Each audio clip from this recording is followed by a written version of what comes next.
तो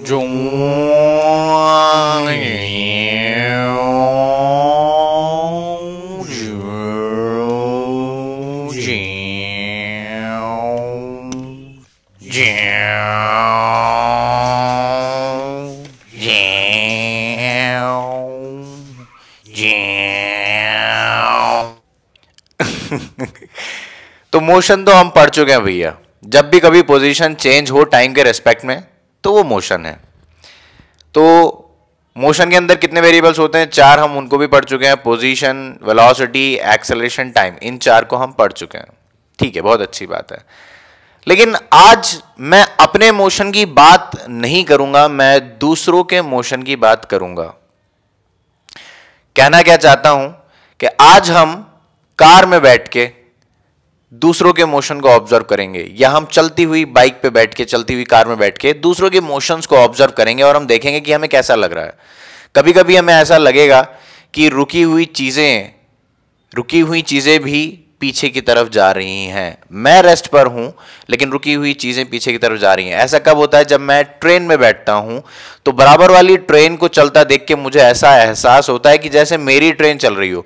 फिर मैं गर्दन घुमा के दूसरी तरफ देखता हूं कि जो चाय वाला है वो वहीं खड़े होकर आवाज लगा रहा है, चाहिए। तो मैं समझ जाता हूं कि अच्छा, बराबर वाली ट्रेन चल रही है। लेकिन अगर मैं इधर देखता हूं तो एक पल के लिए मुझे एकदम से ऐसी फील आती है कि जैसे मेरी ही ट्रेन चल पड़ी हो। फिर इधर देख के मैं कंपेयर करके अपना मोशन डिफाइन करता हूं। तो किसी भी करेक्शन के लिए वीडियो का डिस्क्रिप्शन जरूर पढ़ लें। जल्दी से कॉपी पेन निकालो, शुरू करते हैं।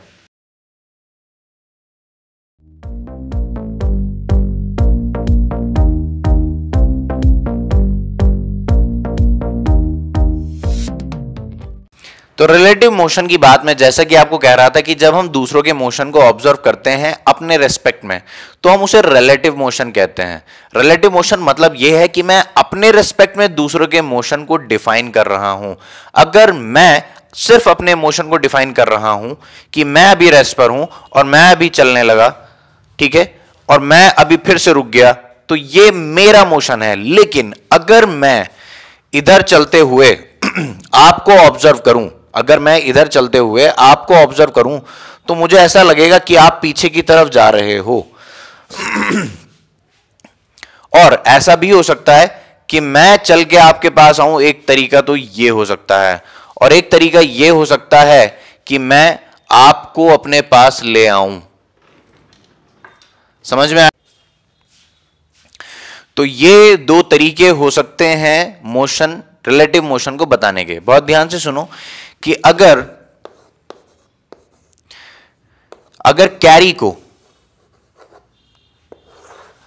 कैरी को इस पेड़ तक जाना है, अगर कैरी को इस पेड़ तक जाना है तो 2 तरीके हो सकते हैं कि मैं बाकी सब चीजों को तो कर दूं रेस्ट पर और कैरी को मैं मोशन में ले आऊं, भले 2 मीटर पर सेकंड से या 5 मीटर पर सेकंड से, तो कैरी चल के पेड़ के पास पहुंच जाएगा। दूसरा तरीका क्या है कि मैं कैरी को रेस्ट पर रख दूं। किसको रेस्ट पर रख दूं? कैरी को रेस्ट पर रख दूं और इस पेड़ को, अभी तक तो एक ऐसा था रेस्ट पे, अभी मैं कैरी को रेस्ट पर ले आऊं और इस पेड़ को, इस पूरे यूनिवर्स को मैं 2 मीटर पर सेकंड से इधर की तरफ ले आऊं। क्या दोनों बातें सेम है? या तो मैं इसके पास चल के पहुंचूं या ये मेरे पास चल के पहुंचे। क्या दोनों बातें सेम है? एग्जैक्टली। बहुत ध्यान से सुनो, रिलेटिव मोशन मतलब यह है कि मैं अपने मोशन के रेस्पेक्ट में दूसरों के मोशन को ऑब्जर्व करता हूं। जब मैं कार में बैठ के दुनिया को देखता हूं तो मुझे ऐसा लगता है कि सारी दुनिया ऐसे पीछे की तरफ जा रही है, वरना तो कभी कभी ऐसा होता है कि मैं उनके पास जा रहा हूं। बात समझ में आई आपको? तो ये 2 तरीके के मोशन है। तो मुझे जो ऑब्जर्व हो रहा है अपने रेस्पेक्ट में वो है relative motion, with respect to me. समझ में आएगा? Motion with respect to me, my motion. मैं ऑब्जर्वर हूं तो मेरे रेस्पेक्ट में जो मैं मोशन ऑब्जर्व करूंगा वो रिलेटिव मोशन होगा, वो कभी भी एग्जैक्ट मोशन नहीं होगा। खैर, सारी बकवास यहीं पे रोकते हैं, कुछ एग्जांपल्स डिस्कस करते हैं। जब मैं कार में बैठ के 60 किलोमीटर पर आवर से चल रहा था तो मुझे बिल्कुल मेरे सामने जो बाइक चल रही थी वो मुझे रेस्ट पर लग रही थी। मतलब मैं उसके साथ कुछ पानी वगैरह खाना एक्सचेंज कर सकता था बहुत आराम से, मतलब कोई पैकेट मैं उसे दे सकता था और वो कोई पैकेट मुझे दे सकता था, बहुत आराम से मेरे बराबर में ही चल रहा था। बात समझ में आई क्या? तो मेरे रेस्पेक्ट में वो रेस्ट पे है। लेकिन अगर तू कहीं दूर ऊपर आसमान से देखे तो तुझे क्या दोनों मोशन में नजर आएंगे, लेकिन तू इस वाली की नजर से अगर देखेगा तो ये रेस्ट पे नजर आएगा। बहुत ध्यान से सुन, मैं कहना क्या चाहता हूं कि अगर मैं और ये दोनों सेम स्पीड से चलें तो मेरे रेस्पेक्ट में क्या ये रेस्ट पर है? मेरे रेस्पेक्ट में ये रेस्ट पर रहेगा। मैं जब भी इसको देखूंगा ये मेरे पास रहेगा। समझ में आया क्या? दूसरी बात, मैं रुका रहा हूं, ये मोशन में ऐसे चला जाए तो मेरे रेस्पेक्ट में ये आगे जा रहा है, तो रिलेटिव मोशन है ये। समझ में आया क्या? बहुत ध्यान से सुनते हैं कि हमने एक एग्जाम्पल डिस्कस किया था कि रेस्ट और मोशन ये रिलेटिव टर्म्स हैं। कैसी टर्म्स हैं? रिलेटिव टर्म्स हैं। तो रिलेटिव मोशन के लिए सबसे पहले मैं अगर आपको एक लाइन लिखवाऊं, अभी कुछ नोट्स बनाते हैं, बहुत ध्यान से सुनना। Motion with respect to observer, motion with respect to observer होता है रिलेटिव मोशन। अब बहुत ध्यान से सुनना, मैं ऑब्जर्वर, मैं ट्रेन में बैठा हूं, ट्रेन के आसपास जितने भी लोग बैठे हैं वो सब रेस्ट पर हैं मेरे रेस्पेक्ट में, लेकिन जो ट्रेन के बाहर खेत में कहीं ऐसे खड़ा होगा उसके लिए मैं भी मोशन में हूं और मेरे आसपास जितने लोग बैठे हैं वो भी मोशन में है। चल मान लेते हैं कि तू और मैं ट्रेन की एक बोगी में बैठे हुए हैं, मैं ट्रेन के बाहर देखता हूं तो बहुत तेजी से दुनिया पीछे की तरफ जा रही है, और फिर मैं तुझे देखता हूं, तू मेरे सामने ही है। बात समझ में आ गई क्या? तू मेरे सामने ही है तो मेरे लिए तू रेस्ट पर है। मैं 1 घंटे बाद तुझे देखूं तब भी तू वहीं पे है, पक गया मैं तुझे देख देख के। समझ में आएगा? तो मेरे लिए तू रेस्ट पर है, लेकिन बाहर कोई है उसके लिए तू और मैं दोनों मोशन में हैं। तो मैं तुझको कैसे कहूंगा? You are at rest with respect to me, मेरे रेस्पेक्ट में तू रेस्ट पर है, दुनिया के, यूनिवर्स के, ग्राउंड के रेस्पेक्ट में तू रेस्ट पर नहीं है। क्या तुझे बात समझ में आई?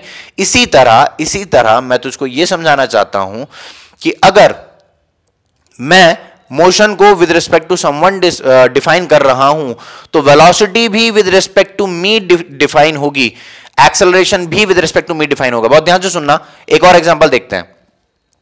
ट्रेन में मैं और तू दोनों बैठे हैं और ट्रेन चल रही है एकदम 60 किलोमीटर पर आवर से, तो तेरी वेलोसिटी जो बाहर कोई है उसके रेस्पेक्ट में तेरी वेलोसिटी 60 किलोमीटर पर आवर ही होगी, लेकिन मेरे रेस्पेक्ट में तेरी वेलोसिटी 0 मीटर पर सेकंड है। जब तो मैं ये बोल पा रहा हूं कि तू मेरे रेस्पेक्ट में रेस्ट पर है और बाहर वाले के रेस्पेक्ट में तू मोशन में है। तो कुछ यही सब बातें हैं, आओ जल्दी से डिस्कस करते हैं। हमने एक बात लिखी है कि रिलेटिव मोशन क्या होता है, तो रिलेटिव मोशन लिख लिया। अब हम कुछ और बातें करते हैं। एक वही पुरानी बात, rest and motion. Rest and motion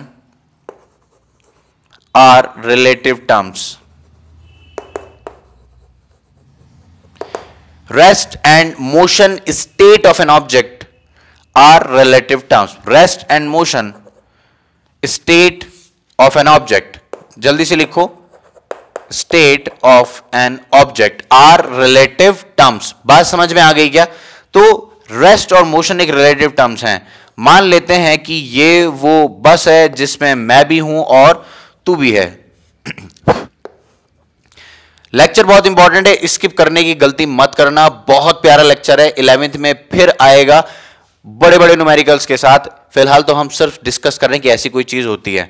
तो ट्रेन में मैं भी हूं आमिर और ट्रेन में तू भी है। बात समझ में आ गई क्या? ये रहा तू। तो ये जो बस चल रही है ये है 5 मीटर पर सेकंड से चल रही है। बात समझ में आ गई क्या? अब मैंने तुझको देखा, हमने तुमको देखा, तुमने हमको देखा ऐसे। तो भाई कहना क्या चाह रहा हूं कि मेरे रेस्पेक्ट में तू, मैं तुझको बाहर देख रहा हूं, फिर तुझको देखूं, ओ अभी भी तू वहीं पे खड़ा है, मुझे ऐसे देख रहा है, फिर मैं भी तुझको ऐसे देखूं, तो हम दोनों एक दूसरे के रेस्पेक्ट में रेस्ट पर हैं। बात समझ में आ गई क्या? तो तुझे कोई मैं नाम दे देता हूं। बात समझ में आ गई क्या? चल यहां पे नाम ले लेते हैं एजस, ठीक है?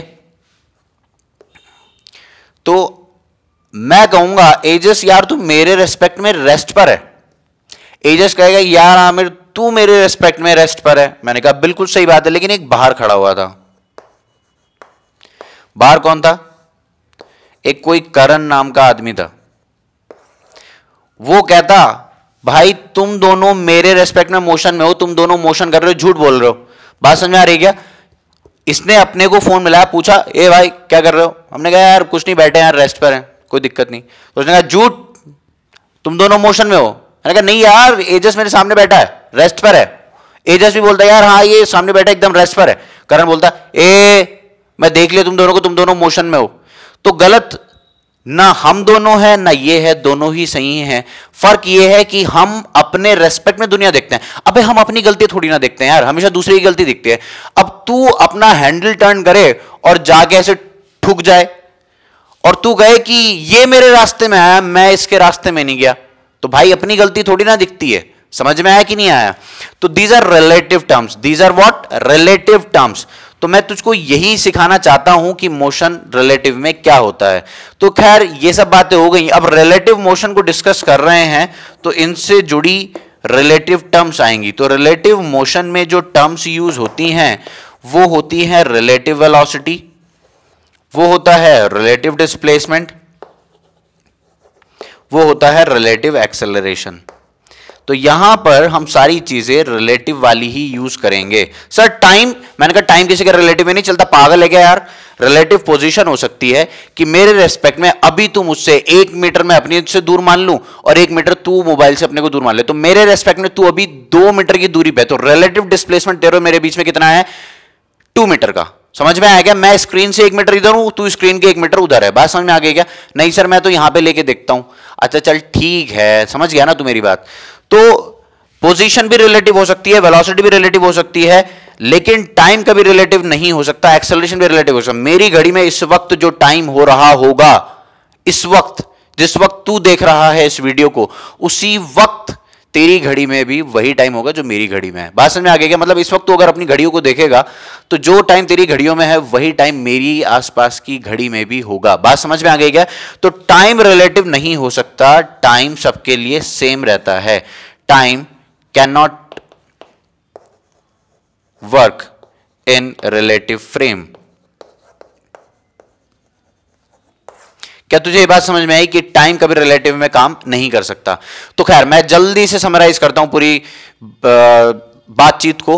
हमने क्या सीखा अभी तक कि रिलेटिव मोशन है। तो रिलेटिव मोशन क्या है कि जो हम एक दूसरे के रिस्पेक्ट में ऑब्जर्व करते हैं। अगर मैं सड़क पे चलने लगूं तो मैं दुनिया को पीछे जाते हुए ऑब्जर्व करता हूं, तो ये जो मोशन मुझे दुनिया का दिख रहा है यही रिलेटिव मोशन है। कभी पापा के पीछे जब बाइक पे बैठा तो उल्टा होके बैठना बड़ा मजा आएगा। बात समझ आ गया? मैं बैठा बड़ा मजा आता था, ठीक है। पापा हमेशा डांटते थे, लेकिन मैं फिर बैठे बैठे पीछे टर्न कर जाता था। तो तू भी टर्न करके बैठना।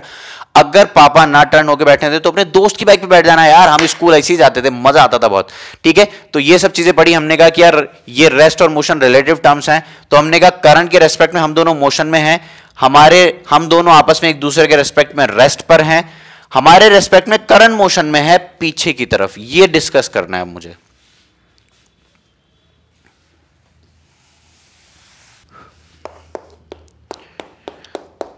तो यार हमने क्या देखा कि करंट के रेस्पेक्ट में हम मोशन में हैं। तो बात समझ में आ गई क्या? तो मैं ऐसे डिफाइन करता हूं, state of Aamir, state of Aamir with respect to Ajas. तो एजस की नजर से इसका मतलब होता है कि आमिर की स्टेट एजस की नजर से। मेरे साथ साथ बोल, इसका मतलब वो state of Aamir with respect to Ajas, Aamir की स्टेट एजस की नजर से। एजस को आमिर कैसा दिखाई दे रहा है? तो तूने कहा रेस्ट पर नजर आएगा। वहां पे एजस के सर पे बैठ के देख तो आमिर कैसा दिखाई देगा? रेस्ट पे। फिर मैंने कहा state of Aamir with respect to Karan. अब करण के सर पे बैठ के देख, क्या मैं तुझे आगे जाता हुआ नजर आया? तो मैंने कहा 5 मीटर पर सेकेंड मोशन में नजर आएगा, मोशन में। तो इसका मतलब क्या हो गया? State of Aamir with respect to Karan, मतलब आमिर की स्टेट करण की नजर से कैसी दिखाई दे रहा? तूने कहा मोशन में, और मोशन में भी कैसा कि राइट में मूव करता हुआ, moving moving in right with 5 metre पर सेकेंड। बात सुनना बहुत ध्यान से। अब आई काम की बात। अगर तू अब करण की स्टेट पूछेगा आमिर की नजर से, यानी कि मेरी नजर से, तू कैसा दिखाई देगा बहुत ध्यान से सुनना। तो मैं यहां पे क्या लिखूं, state of Karan, state of Karan with respect to Aamir. तो मेरी नजर से अगर तू देखेगा तो क्या करण पीछे जाता हुआ नजर आएगा? बात समझ में आई कि नहीं आई यार? ये करण है और ये मैं हूं, तो मैं आगे की तरफ जा रहा हूं, तो मुझे क्या, भले ही करण रेस्ट पर है लेकिन मुझे कैसा लगेगा, पीछे की तरफ जाता हुआ। क्या तुझे बात समझ में आई? तो मुझे पीछे की तरफ जाता हुआ नजर आएगा। भले ही तू भी रेस्ट पे है, ये भी रेस्ट पे, तुझे तो रेस्ट पे लगेगा, लेकिन मेरी नजर से देख, तुझे क्या ऐसा नहीं लगेगा कि ये मेरे से दूर जा रहा है, यानी ये मुझसे दूर जा रहा है। बात समझ में आ गई क्या? तो बहुत ध्यान से सुन। तो state of current with respect to Aamir, तो मैं क्या कहूंगा, मोशन। बात समझ में आ गई क्या? तो स्टेट ऑफ रेस्ट और स्टेट ऑफ मोशन ये रिलेटिव टर्म्स हैं, इसीलिए मैं बकवास कर रहा हूं इतनी देर से कि रिलेटिव टर्म्स हैं, रिलेटिव टर्म्स हैं, रिलेटिव टर्म्स हैं। तो कैसा लगेगा मोशन, मुझे कैसा लगेगा करण का, अगर मोशन हो रहा है तो मुझे कैसा लगेगा कि करण पीछे की तरफ जा रहा है। बात समझ में आ गई क्या? क्या लगेगा, मूविंग लेफ्ट विद 5 मीटर पर सेकेंड। तो मुझे ऐसा लगेगा कि करंट 5 मीटर पर सेकेंड से इधर जा रहा है। क्या तुझे मेरी बात क्लियर हुई? क्रिस्टल क्लैरिटी अगर तुझे आ गई कंसेप्ट में, मजा आएगा। जब भी रोड पे निकलेगा तू रिलेटिव मोशन को ही ऑब्जर्व करेगा, मजेदार है एकदम। चल आगे लिखते हैं।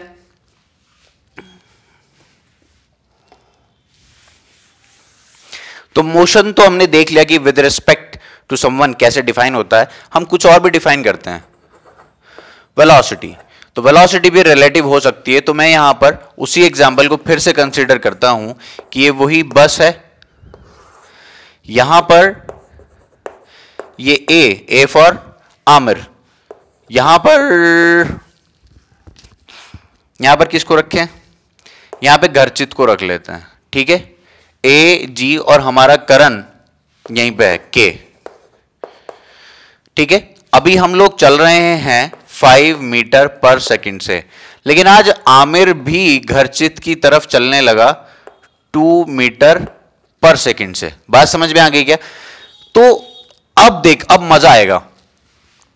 तो यहां पर रिलेटिव वेलोसिटी कैसे डिफाइन होती है, velocity of A with respect to G, यानी कि घरचित को आमिर कैसे नजर आ रहा है। इससे पहले दोनों रेस्ट में थे, एजस और आमिर दोनों रेस्ट पे थे। तो आमिर से जब पूछा एजस कैसा दिखाई दे रहा है, उसने कहा रेस्ट पे। एजस से जब पूछा कि आमिर कैसा दिखाई दे रहा है, उसने कहा रेस्ट पे। लेकिन आज आमिर बस के अंदर 2 मीटर पर सेकंड से आगे की तरफ चल रहा है। तो घरचित को क्या आमिर अपने पास आता हुआ नजर आएगा बस के अंदर, बस के अंदर। तो अगर अब पूछा जाए कि भाई घरचित कितनी वेलोसिटी से पास आते हुए नजर आया, उसने कहा भाई 2 मीटर पर सेकंड से। बात समझ में आ गई क्या? और वेलोसिटी एक वेक्टर क्वांटिटी है। कैसी क्वांटिटी है? वेक्टर। तो इसको मैं पॉजिटिव और नेगेटिव कंसीडर करता हूं। इस वाली डायरेक्शन को मैं पॉजिटिव मान लेता हूं और इस वाली डायरेक्शन को मैं नेगेटिव मान लेता हूं। सर ये वाली बात मुझे क्लियर नहीं हुई। मैंने कहा कि वेलोसिटी वाला लेक्चर जाके देखना, अपने आप क्लैरिटी आ जाएगी। तो राइट में पॉजिटिव, लेफ्ट में नेगेटिव। तो यहां पे क्या आएगा, +2 मीटर पर सेकेंड। उसके बाद मैंने पूछा कि velocity of Gharchit, velocity of घरचित with respect to Aamir कितनी है। मुझे घरचित कैसा लग रहा होगा? मुझे ऐसा लगेगा जब मैं चल के घरचित के पास जा रहा हूं तो मुझे ऐसा लगेगा कि घरचित चल के मेरे पास आ रहा है। बात समझ में आ गई? मुझे ऐसा एहसास होगा कि घरचित मूव होके मेरे पास आ गया। तो क्या इधर की तरफ मोशन हो रहा है उसका और इधर की तरफ मोशन, क्या मैं माइनस के साथ लिखूंगा? तो मैं कहूंगा 2 मीटर पर सेकेंड से मूव कर रहा है घरचित। अगर मुझसे पूछा जाएगा कि घरचित तुझे कैसा नजर आ रहा है। बात समझ में आ गई क्या? अभी हम करण की बात करते हैं। करण बैठा इधर रेस्ट पे। तो हमने इससे पूछा कि velocity of A with respect to Karan. तो करण के रेस्पेक्ट में आमिर कैसा दिखाई दे रहा होगा, मतलब करंट की नजर से जाके देखो कि आमिर कैसा नजर आ रहा होगा। क्या आगे की तरफ मूव करता हुआ नजर आ रहा होगा? क्या मोशन में नजर आ रहा होगा? एग्जैक्टली। लेकिन कितनी स्पीड से? देख 5 मीटर पर सेकंड से तो बस ही आगे जा रही है और बस के अंदर आमिर 2 मीटर पर सेकंड से चल रहा है। तो क्या 7 मीटर पर सेकंड आ जाएगी? सोच इमेजिन कर इस सिचुएशन को। क्या करंट को लगेगा कि आमिर 7 मीटर पर सेकंड से जा रहा है? ठीक है, अब मैं तेरे से कहूं कि velocity of घरचित with respect to Karan, तो करण को घरचित कैसा नजर आएगा? +5 मीटर पर सेकंड। बात समझ में आ गई क्या? सर एक और बता दो। मैंने कहा हां बोल। कि आमिर की नजर से करण कैसा नजर आ रहा होगा। मैंने कहा जब आमिर आगे जा रहा है 2 मीटर पर सेकंड से और जिसमें चल रहा है वो पूरा प्लेटफॉर्म 5 मीटर पर सेकंड से आगे की तरफ जा रहा है, तो क्या आमिर की नेट स्पीड हो गई 5 मीटर पर सेकंड? क्या आमिर को बाहर का पेड़ 7 मीटर पर सेकंड से पीछे जाता हुआ नजर आएगा? क्या वही करण है जो रेस्ट पर है? तो velocity of Karan with respect to Aamir कितनी हो गई? -7 मीटर पर सेकंड। माइनस क्यों लगाया? डायरेक्शन बताने के लिए। माइनस क्यों लगाया भाई? डायरेक्शन बताने के लिए लगाया। क्या आपको मेरी बात समझ में आ रही है? तो एट लास्ट हम एक चीज देखते हैं कि इसको लिखा कैसे जाता है। पढ़ना तो हम सीख गए। देख, अगर कहीं पे ऐसा लिखा होगा वेलोसिटी के ए, तो इसका मतलब क्या है? Velocity of current with respect to Aamir, मतलब जो बाद में लिखा है उसके रेस्पेक्ट में देखा जा रहा होता है, उसकी नजर से देखा जा रहा होता है। तो इसको कैसे पढ़ते हैं? Velocity of current with respect to Aamir. इसको क्या पढ़ेगा? Velocity of current with respect to घरचित। और इसको क्या पढ़ेगा? Velocity of घरचित with respect to Karan. अभी करण की नजर से देखा जा रहा है, अभी घरचित की नजर से देखा जा रहा है, अभी आमिर की नजर से देखा जा रहा है। मतलब जो बाद में लिखा होता है उसकी नजर से दुनिया देखी जा रही होती है। अरे तुझे क्या मेरी बात समझ में आई? अरे हां कि ना यार? तो बात सुन बड़े ध्यान से। अगर कहीं पे ऐसा लिखा हो, ये रिलेटिव वेलोसिटी का डिस्कशन चल रहा है, तो कहीं पे अगर ऐसा लिखा हो VAB, तो तू समझ जाना कि B की नजर से A को देखा जा रहा है। मैंने कोई रैंडम मान लिया AB, या मैं XY मानूं, AB लिखा रहने दे, कोई दिक्कत नहीं है। तो velocity of A with respect to B, क्या तुझे मेरी बात समझ में आई यार? Velocity of A with respect to B, तो ये है रिलेटिव वेलोसिटी। उम्मीद है तुझे समझ में आई होगी। बात समझ में आ गई क्या? ठीक है, एक छोटा सा क्वेश्चन मैं तुझे यहां पे लिख के देता हूं, तो उसका आंसर कमेंट सेक्शन में लिख के बताना।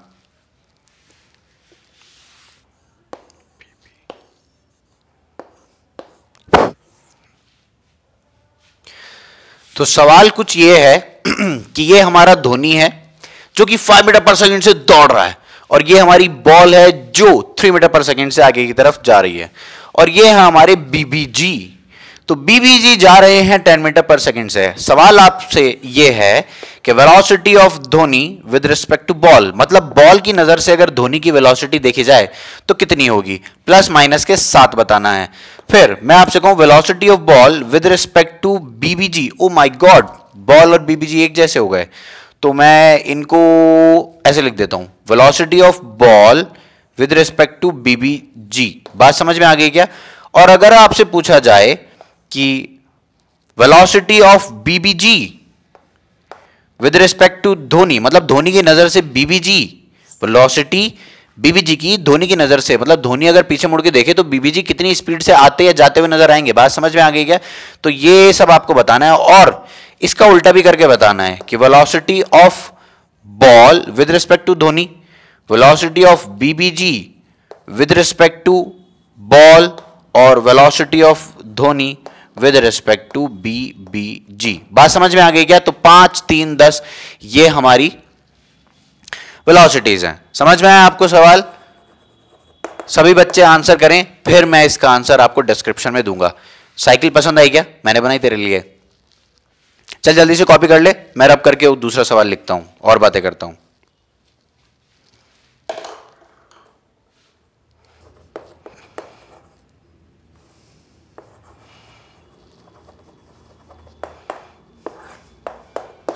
तो रिलेटिव एक्सेलरेशन की अगर मैं आपसे बात करूं, एक्सेलरेशन भी बिल्कुल सेम कॉन्सेप्ट्स को फॉलो करता है कि जैसे कि वेलोसिटी ने किए। ध्यान से सुनो कि एक बॉल अगर नीचे की तरफ गिरते हुए आ रही है, बात समझ में आ गई क्या? तो उसका एक्सेलरेशन नीचे की तरफ कितना होता है? आपने कहा जी, मैंने कहा है जी, आपने कहा जी, मैंने कहा जी क्या जी? Sir acceleration due to gravity. मैंने कहा हाँ बिल्कुल सही बोल रहा है। बोले तो 9.8 मीटर पर सेकंड स्क्वायर। और अगर तू हिंदुस्तानी और हिंदुस्तान में भी यूपी से, और यूपी में भी अगर तू सहारनपुर से है ना, तो कभी भी तू 9.8 नहीं यूज करेगा, तू सही लगा लेगा यार, एकदम बैलेंस करके। समझ में आया क्या? समझदार है तू, समझ में आया क्या? तो 10 मीटर पर सेकंड स्क्वायर से, तो ये बॉल अगर 10 मीटर पर सेकंड स्क्वायर से गिर रही है, एक्सेलरेशन के साथ, और साथ में तू भी फ्री फॉल हो रहा है। बात समझ में आ गई क्या? साथ में तू भी फ्री फॉल हो रहा है, ऐसे नीचे की तरफ आ रहा है ऐसे।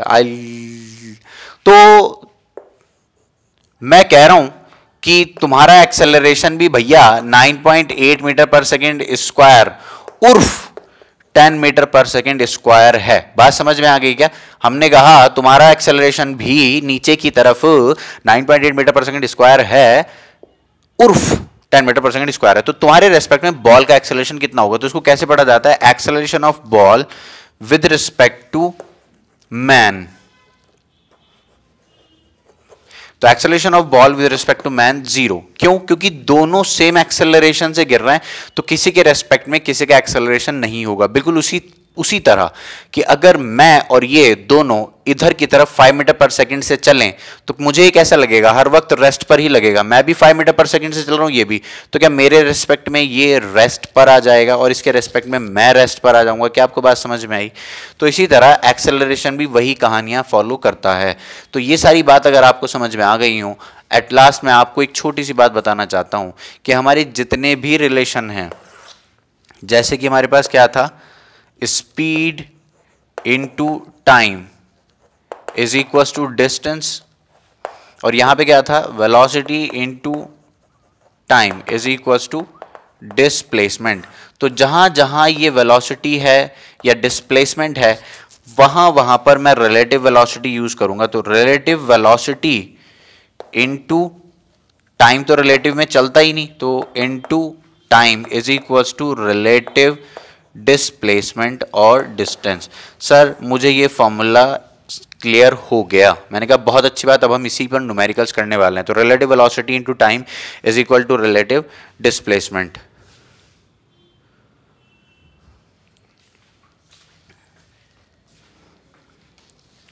तो सवाल देखते हैं कि इसके ऊपर सवाल कैसा बनता है। बहुत ध्यान से देखना कि यार ये ए है, ये इधर की तरफ जा रहा है 5 मीटर पर सेकंड से, और बी 10 मीटर पर सेकंड से इधर जा रहा है। बहुत ध्यान से सुनना कि मैं सामने से जा रहा हूं और एक सामने से इधर से आ रहा है। बात समझ में आ गई क्या? तो बहुत ध्यान से सुन मैं अगर कितने से जा रहा हूं 5 मीटर पर सेकंड से, और वो कितने से आ रहे हैं 10 मीटर पर सेकंड से, तो बहुत ध्यान से सुन कि मुझे वो 10 से नजर नहीं आएगा, मुझे वो 15 मीटर पर सेकंड से नजर आएगा। क्यों? क्योंकि अगर मैं रुक जाऊं तो वो 10 मीटर पर सेकंड से तो आ ही रहा है, मुझे आते हुए नजर आएगा। दूसरा, मैं भी 5 मीटर पर सेकंड से उसके पास जा रहा हूं, तो मुझे कितनी स्पीड से आता हुआ नजर आएगा? 15 मीटर पर सेकंड से। अभी एक शॉर्ट ट्रिक बतानी है लास्ट में कि रिलेटिव वेलोसिटी कैसे लिख दी जाती है, तो ऐड हो जाएंगी। तो आज रिलेटिव वेलोसिटी कितनी हो गई भैया? सवाल बताता हूं अभी क्या है। तो रिलेटिव वेलोसिटी चाहे तो ए की देख लो बी की नजर से, और चाहे बी की वेलोसिटी देख लो ए की नजर से, कितनी हो जाएगी? वो 15 मीटर पर सेकंड। थोड़ा सा टेक्निकल है, दिमाग की नस दुखेगी, लेकिन तू तो तेज है ना भाई। तो relative velocity 15 metre per second, चाहे तो velocity of A with respect to B देखो, बस साइन का फर्क आएगा, मैग्नीट्यूड दोनों का सेम है। अगर बी को देखेगा ए की नजर से, बी को देखेगा ए की नजर से, क्या वो इधर आता हुआ नजर आएगा? तो उसकी हो जाएगी -15 मीटर पर सेकंड। और अगर velocity of B with respect to A देखेगा तो वो क्या हो जाएगी? +15 मीटर पर सेकंड। तो बहुत ध्यान से देखो, उसने हमसे क्या पूछा कि find their meeting time and position. तो कितना डिस्टेंस ट्रेवल करना है उन्होंने? 150। तो रिलेटिव डिस्प्लेसमेंट कितना है? 150 मीटर। तो हमने अभी फॉर्मूला क्या देखा था? Relative velocity into time equals to relative displacement. तो relative displacement divided by relative velocity, तो क्या ये टाइम आ जाएगा? तो कितना आ गया ये? 150 डिवाइडेड बाय 15। तो टाइम कितना आ गया? टाइम आ जाएगा यहां पर 10 सेकेंड। तो t की वैल्यू आ गई 10 सेकेंड। तो हमने कहा मीटिंग टाइम तो हमने पता लगा लिया कि ये अगर t इक्वल्स टू 0 पे कुछ ऐसे हालात हैं, वो 150 मीटर दूर हैं और ये 10 मीटर पर सेकंड से और ये 5 मीटर पर सेकंड से चल रहा है, तो ठीक 10 सेकंड बाद ये दोनों एक दूसरे से मिल जाएंगे। दूसरी बात, अगर ये ए अकेला चलता बी ना चलता, क्या उसको 30 सेकंड्स लगते? और अगर ए को रोक दिया जाए बी अकेला चले तो क्या 15 सेकंड्स लगते? लेकिन दोनों चल रहे हैं तो कम आया टाइम, जल्दी मिल जाएंगे। बात समझ में आएगी? तो अपने दोस्त को कहेगा कि यार तू उधर से चल मैं इधर से चलता हूं, जल्दी मिल जाएंगे। बात समझ में आएगी? लेकिन ए के घर से कितनी दूर मिल जाएगा? तो मैंने कहा 10 सेकंड चला ए, तो डिस्प्लेसमेंट ऑफ ए, तो क्या ये velocity of A into time आएगा, यानी कि वेलोसिटी ऑफ ए कितनी है 5 और टाइम कितना चला वो 10, तो क्या 50 मीटर चला। तो मैं तुझे ये कहना चाहता हूं कि 50 मीटर दूर, ए के घर से 50 मीटर दूर कहीं पर ये दोनों मिल जाएंगे, तो बी के घर से कितनी दूर मिलेंगे 100 मीटर दूर, और देख है भी वो 10 इंटू 10, क्या 100 मीटर आ जाएगा। समझ में आया सवाल। ठीक ऐसे ही सवाल तेरे लिए मैंने यहाँ पे होमवर्क में रखा है, तो इसका आंसर बताएगा मुझे कि ए इधर जा रहा है 15 मीटर पर सेकंड से, बी उधर जा रहा है 5 मीटर पर सेकंड से, तो क्या आज इन्हें मिलने में टाइम लग जाएगा, क्योंकि आज ये दोनों ऐसे नहीं चल रहे हैं, ये दोनों ऐसे चल रहे हैं, तो टाइम लग जाएगा। और ये मिल सकते हैं क्योंकि पीछे वाला ज्यादा स्पीड से चल रहा है। बात समझ में आ गई क्या। तो आज अगर वेलोसिटी देखी जाए तो ए की नजर से अगर बी को देखा जाए तो कितनी स्पीड होगी, तो velocity of B with respect to A, तो बहुत ध्यान से सुन, यहां पर 10 मीटर पर सेकंड आएगा। यहां पर डिफरेंस लेते हैं, यही शॉर्ट ट्रिक मैं तुझे बता रहा हूं कि अगर दोनों सेम डायरेक्शन में चलते हैं तो रिलेटिव वेलोसिटी डिफरेंस के साथ ली जाती है, अगर दोनों अपोजिट डायरेक्शन में चलते हैं तो रिलेटिव वेलोसिटी ऐड कर दी जाती है। और तुझे इस बात की फील आएगी भी, अगर दोनों सेम वेलोसिटी से चलने लगते हैं तो रिलेटिव वेलोसिटी 0 हो जाती है। बात समझ में आई कि नहीं आई यार। तो यहां पर रिलेटिव वेलोसिटी कितनी हो गई 10 मीटर पर सेकेंड, डिस्टेंस कितना है 150। समझदार तो तू है ही, आंसर बता दे। ठीक है, एक और टाइप का सवाल इसमें आता है हमारे पास, वो देखते हैं जल्दी से।